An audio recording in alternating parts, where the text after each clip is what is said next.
Welcome to the station crew. Enjoy your stay. In the previous episode, I used spear, guns, and fire to massacre an alien colony on the Delhi station. I feel no remorse, they were hostile anyway. And now we don't need our arms anymore. I can probably go and return this bolt action rifle back to its place and take my tools so that I can work on some other things. So we will leave it here. The armor is no longer needed too, but I will actually detach the knife from the gun. I will need again to unlock the bolt. Use a screwdriver and it will detach the knife. I will put the bullet back in and leave it in the chest. This knife is quite awesome, so it will be handy. Now we secured this awesome place that is a chemistry and also a science place. So let's talk a little bit about what we have in this room. There is a bunch of machines. They all look smart, but the principle is actually very simple. And I will go through every single detail bit by bit. So the thing here is an Autolathe. It's one of the 4 fabrication devices that you can see here. There's the Autolathe, Protolathe, Circuit Imprinter, and the Exosuit Fabricator. The Autolathe is the most basic device for crafting something from the materials. You can load it up with iron, with glass, and some other items that are just materials, and you can construct different things out of it. So there are assemblies like the ones that we use to make a bomb. There are some electronics for the basic things like APCs, air alarms, and such. There are frame mounts for light switches, for digital clocks, and solar assemblies if we will need more. There is a lighting, so let's actually place a glass in the Autolathe and create this light tube, for example. There's also machinery, there are some alloys and various equipment that can be required by different departments, and just contains general items that everyone may need. What's special about this Autolathe is that it has only the basic crafting and cannot be upgraded with research. It can unlock some additional recipes if we hack this machine, but we will talk about hacking sometime later. But otherwise, it's just a simple thing that is usually placed in the cargo department that people come to craft some tools for their belts, to craft some basic materials, basic stuff. So it's a quite popular place on the station. Other specific things about it is that it cannot be attached to a remote silo, so you need to put the materials inside this Autolathe to make sure that you can craft something in it. And another specific thing is, let's say that if I use this light tube to replace this light, I get back this broken tube. So you can see that right now it contains 185 sheets of glass, and when I put the broken tube, it will reclaim 1 sheet of the material. So it works also as a reclaimer of items, and you can retrieve some of the materials from the unneeded items. And I got the glass from the broken light tube, and I also have a stripper clip here from the rifle. I can put it and also get 1.5 sheets of material that is iron. So now we can have both glass and iron in this Autolathe. Another thing is a Protolathe here. Usually it is a department-specific Protolathe. Every single department has its own, and the crafting recipes are varied depending on the department needs. But in this case, we have an ancient Protolathe that is kind of all-in-one Protolathe. It overlaps in some recipes with the Autolathe because it's just a general Protolathe. It has everything, but it can be linked to the R&D console to unlock some recipes. So the pool of the designs in this machine will be increased every time we research something. It also can be linked to a remote silo that will contain all the materials, so you don't need to actually insert the iron, glass, and other materials into this machine. You can just link it to a remote ore silo where the miners can put the materials into, and you can just remotely use any materials if you need. And it cannot reclaim the materials from the items like the Autolathe. You will need to use another machine to reclaim the materials and put them into the ore silo.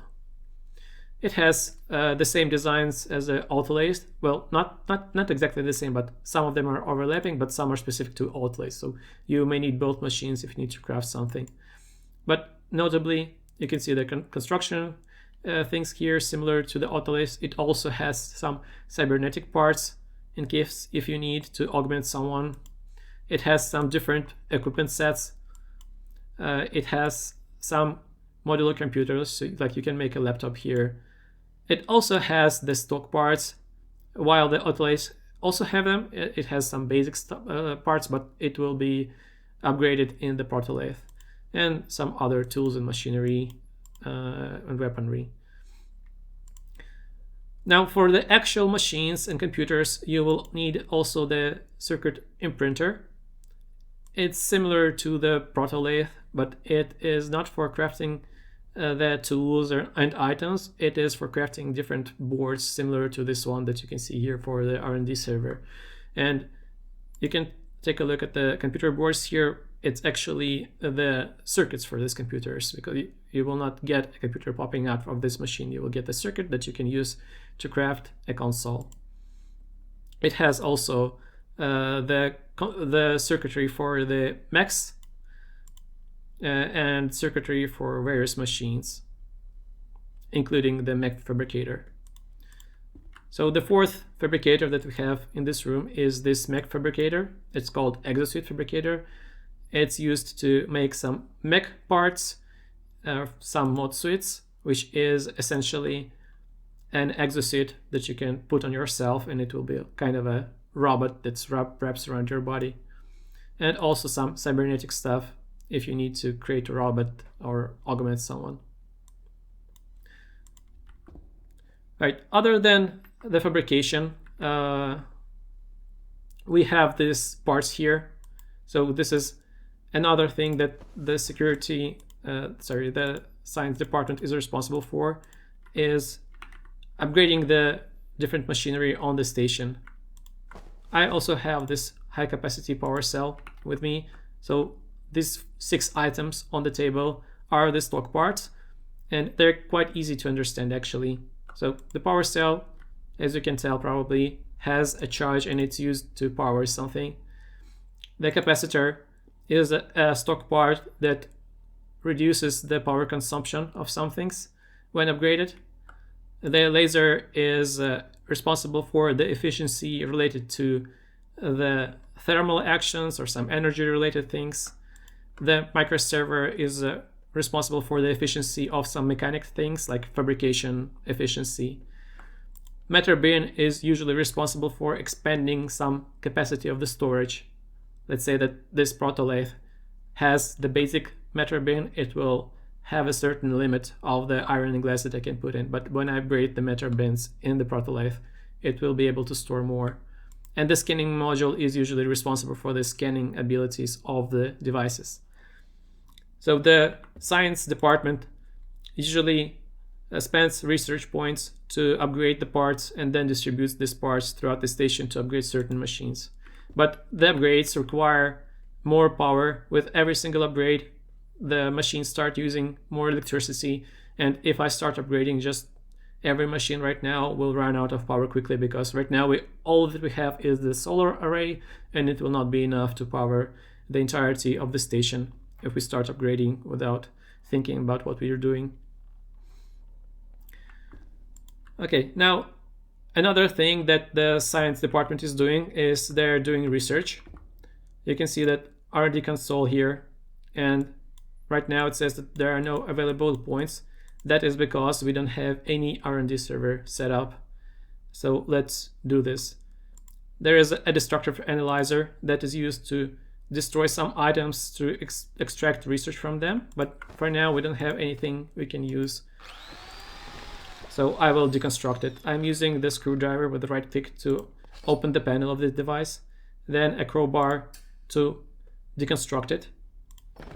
So I have this machine board for destructive analyzer. I will put it for now in the construction bag, just in case if we will need to rebuild it.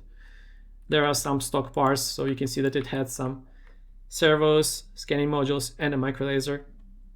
And now I will check this ancient R&D server.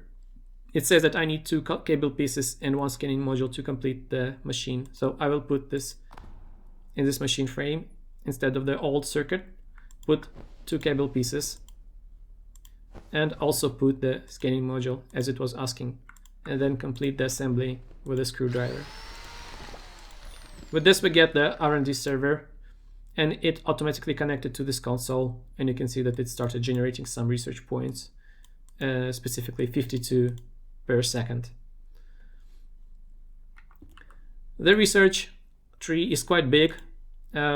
Most of the research tree can be unlocked with just points. There's only a few research nodes that require experiments to complete, like this one. Biological technology cannot be researched without this particular required experiment, but these are minority. Other than the required experiments, there are also experiments that make a discount. So here you can see that there's this industrial engineering. It's quite a costly technology, and it unlocks a lot of stuff. So it unlocks the tier 2 stock parts, some additional engineering consoles, the ability to build autolaths, some atmospheric items, and many more. So it's actually a root node that will be needed for many things. And here you can see that it has a discount experiment that asks me to scan, for some reason, 6 iron toilets. So let's craft these toilets and get a discount for 7,500 points. So that's more than 50% of this research. So to scan something, I will need a scanner. I'm not sure if it is available here. No, it is not. So let's check the Protolathe. It should be here. Yep, experimental scanner. You can see that it requires a half of an iron and a half of a glass sheet. So I have put some materials there and crafted the scanner. Here it is. And let's create 5 toilets. We can do it by using the iron in my hand, crafting them. Then we need to select the experiment in this machine. So we need to find the iron toilet experiment. We actually need to make 6 of them. So let's make another one. All right. Now I hit every single one of them, and I'm doing the scanning this way. It said that the experiment is complete, and now I should get a discount on that industrial engineering technology. You can see that now it costs only 5,000 points, and we can research it.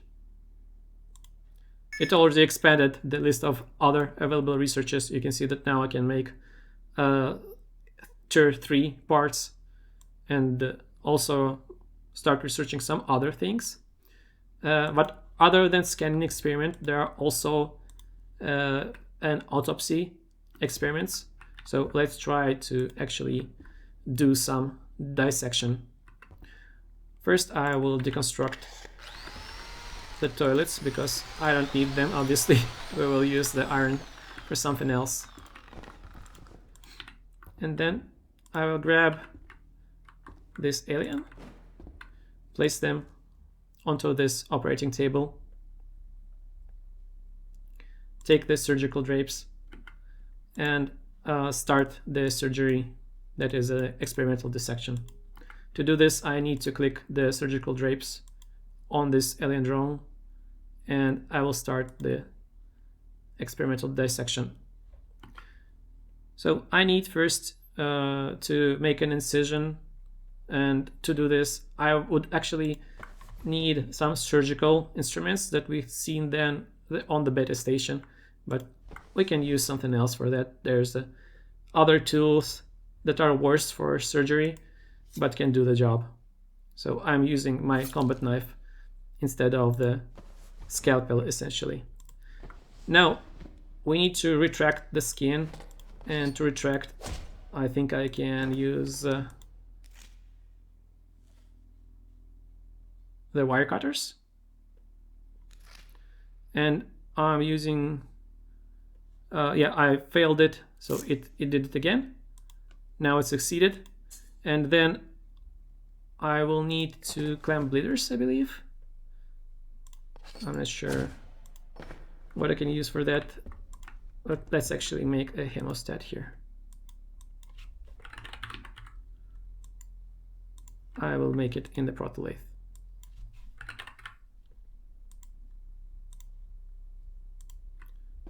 So this is needed to clamp the bleeders. Oh, I did something wrong. Not sure. Let me try to just run the autopsy scanner. Oh, it seems like I did everything perfectly. So I was not needing this hemostat, unfortunately. I crafted it. All right, you dissect the alien drone, finding 2,500 research points worth of discoveries. You also write a few notes. So we put this autopsy scanner back onto the table, and we see the essay about the biology. I can put it into the server to get some points, so let's check. We have 1,400,000 points right now, and when I place it into the server, it grants me some additional points. Right, and since we don't need this hemostat, let's actually try to reclaim the materials from it. So putting it back into the Autolathe, you can see that I increased the amount of iron and glass that we had there. So it was not really a trouble that we made this. Right, good. Now that we're done with the research, we will add some research points mining by this server. Let's actually explore the data station to see what else we can see in this place. I will grab a gun just in case we encounter some more aliens or carps, and we will take a look at the other rooms. So there's this broken part. I will probably reconstruct it later, but not right now. This custodial closet is welded shut, so to unlock it I need to use my welding tool with a right click, and it starts unwelding the airlock. And now I can open it properly. So it is indeed a custodial closet. There is some trash here. There is a janitorial card here. There is a roboticist ID card, some healing medicines, some replacement lights, and some kind of a robot with remains under it. Let's take a look at this. Note: to those who find this, I was on a mission of an exploration drone reclamation when I lost the signal. I've had just enough pressure to make it back to the station, but this is really bad. Beta looks like a smashed tin can, and Alpha is gone completely. I didn't manage to find anyone except those Sleeping Beauties and something I don't even know how to explain. Sleeping Beauties is probably about the cryogenic spot that we came out of. The blood and gore is everywhere. We've seen that much. Those things took out entire R&D. They're hissing and crawling behind the maintenance latch that I welded off to not let them in. I had a proximity sensor with me, so I donated my left cybernetic arm to make this little fella. One of the janitor's buckets served as a perfect casing for him. So it's probably about this robot that is a cleaning robot. Here I thought that I will die from malnutrition when I started feeling the symptoms of hypercapnia. I will turn you off to save the battery. It is time for both of us to sleep, little guy. If you're reading this, I'm probably dead. I've opened Rambo's maintenance panel with my ID. Please let him help to clean up my remains. So it's Quite a sad thing, but we see that there are remains of this roboticist probably with an integrated toolset implant. It's actually a very cool thing that we could implant into our arm to replace the entire of our tool belt, but I cannot do the surgery on myself, unfortunately. But there are ways to install it into my arm, and we will explore them a bit later. So he left this roboticist ID card. I guess it has some ID that we need to work with robots. Let's try to power it on. It starts cleaning around. But for now, I will shut it down because if this robot starts running around the station, the cars may attack him. I will make sure that the surroundings of the station are clean, and then I will make this robot run and clean up the station for us. So there's an airlock to leave outside. There's this room with some firefighting equipment, nothing special there. There's this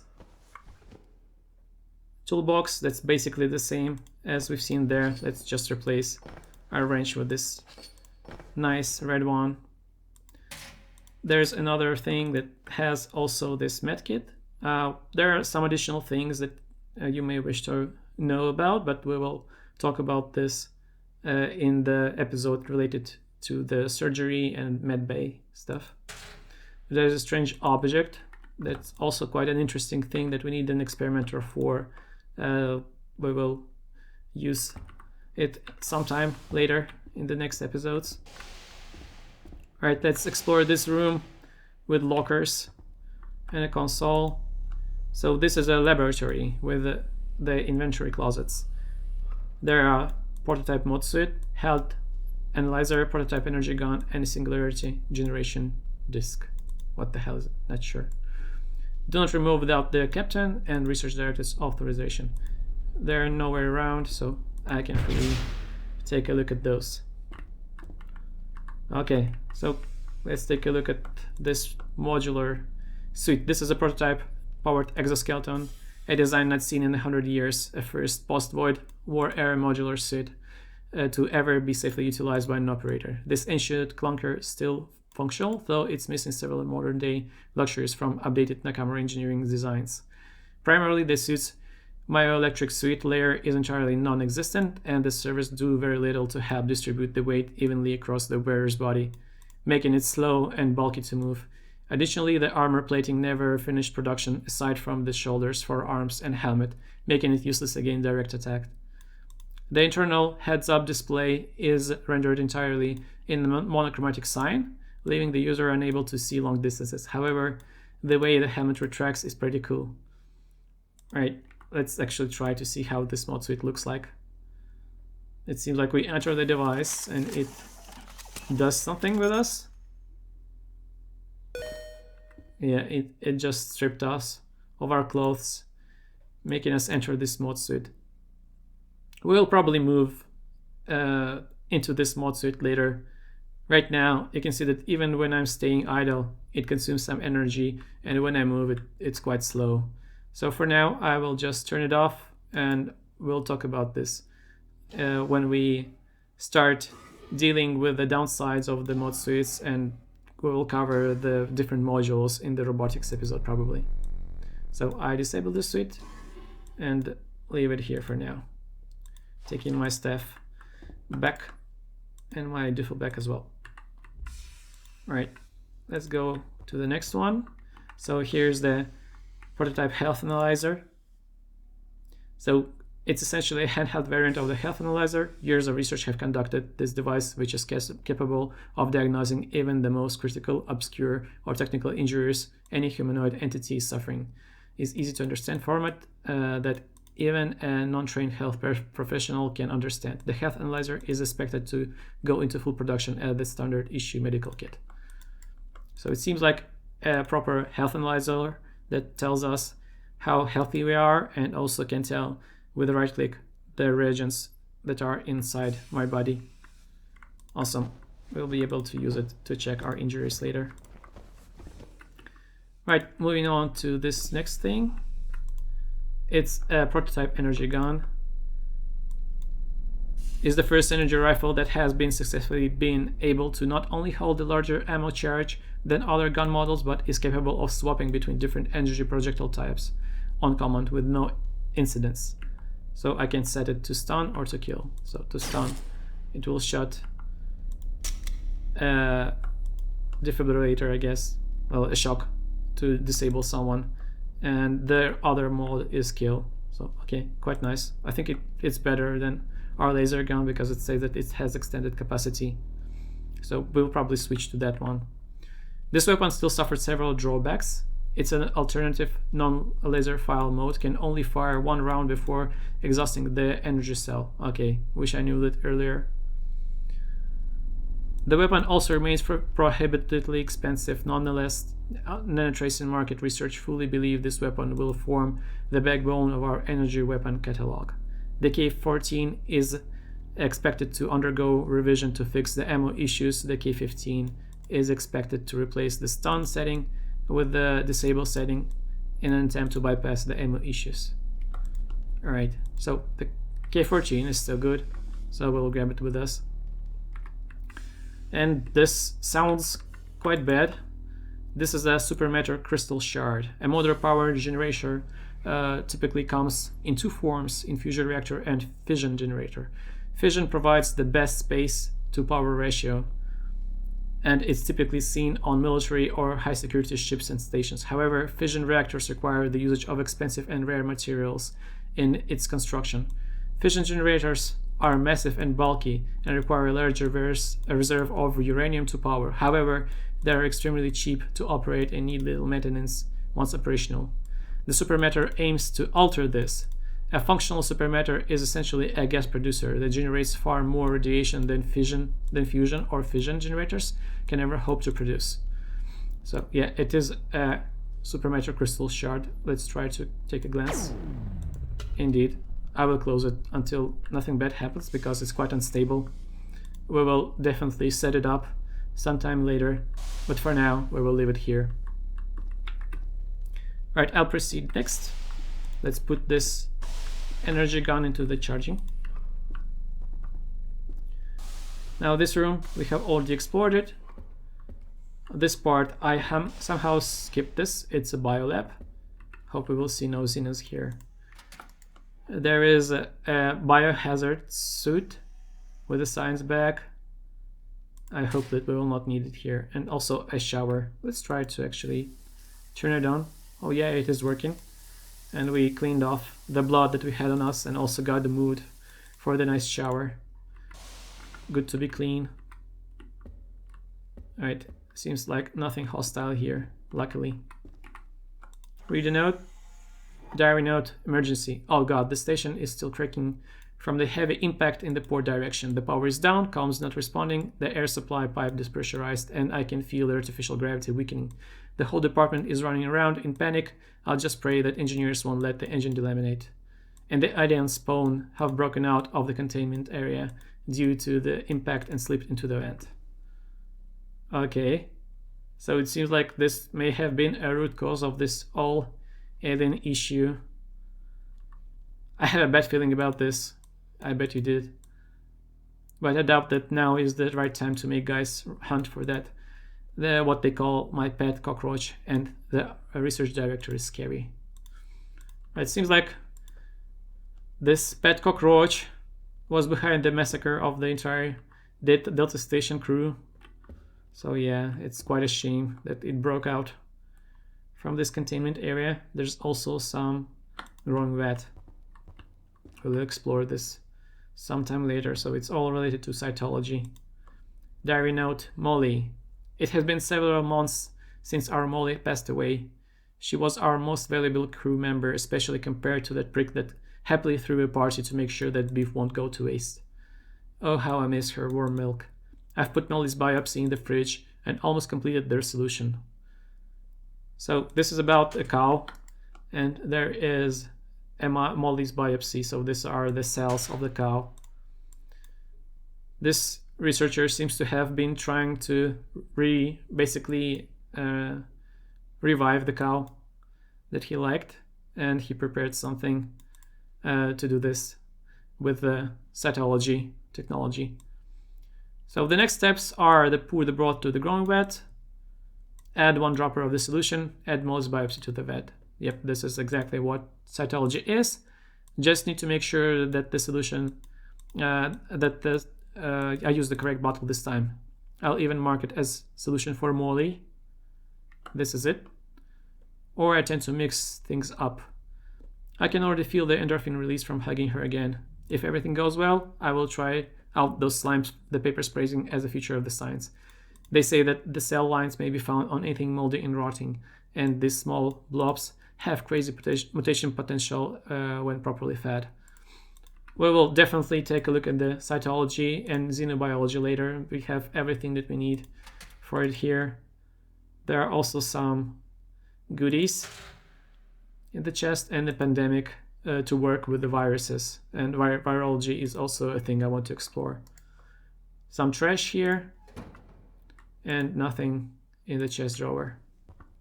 Right, we're done here. Move on to the next one.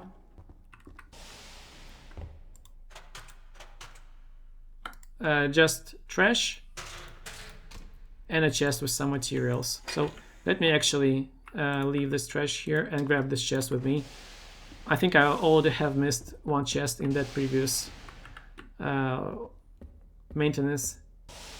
And let's take a look at that one. I've seen that before. So there was some gold, some silver, an oxygen tank, and a science glasses. So these are very good because now I can tell what exactly is in the drinking glass just by having these glasses on my eyes. And now you can see that the blue is a Lanteri and the yellow one is a Libital that we use for bird damage healing. Right, so this chest has materials. Let's put the materials here for now, and also place our gold and silver here, and explore the nest of the aliens. But I will take this scrubber with me. So what the scrubber does is it basically scrubs all bad stuff from the air, and I can just turn it on and enter this area so that it will take the remaining plasma, if any, in the air. So there's this secure science crate. I cannot open it right now, I believe, because I don't have any access. And even with this robotics ID, I cannot do this, so we will leave it here for now. Now let's move on to the other items. There is an old computer that doesn't do anything. There's a supply console computer board. Put it in our bag for now. Leveland shuttle computer board and the quantum server board. We will explore them afterwards. And the portable air scrubber starts scrubbing stuff here. You can see that the pressure is rising, so it seems like it's taking some bad air inside. We also see that the temperature is quite high, so I'm getting damage. So I will grab the loot here while I can and quickly remove ourselves from this room. So there's other chest with more glass and plasteel. Nice. Nothing else here, and this chest is with just some camera assemblies and cable coil. Okay, not worth taking, I guess. So let's leave this place before we get too damaged.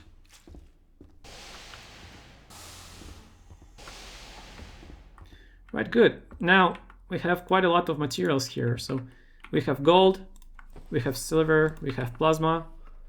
That's actually quite a set of materials. We are only missing some titanium. We're missing some uranium, some diamonds, blue space crystals, vanadium, and plastic. And for one of those, we will need chemistry. And we will actually explore the chemistry in the next episode to make sure that we provide the remaining materials into this protolathe and can build everything.